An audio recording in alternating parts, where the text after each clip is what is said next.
یہ پھر ایک دھاڑ نہیں، صرف دھاڑ نہیں، ایک چیخاں تیز، وحشی اور کسی ایسے جذبے سے بھری ہوئی جو غصے سے بھی زیادہ خوفناک تھا۔ جہاز کے عملے کے ہاتھ رک گئے، یہاں تک کہ قزاق بھی ایک لمحے کے لیے جم گئے۔ ان کی تلواریں ہوا میں معلق رہ گئی، جیسے کسی انجانے خوف نے انہیں جکڑ لیا ہو۔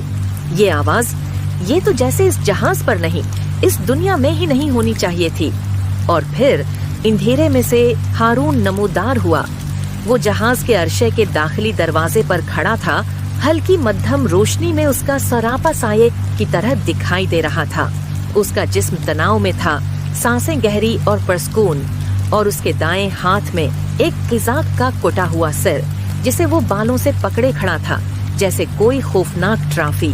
خون اس کٹے ہوئے سر سے ٹپک کر ہارون کے بازوں سے ہوتا ہوا اس کی آستین میں جذب ہو رہا تھا۔ فصیل، قاسم اور زینب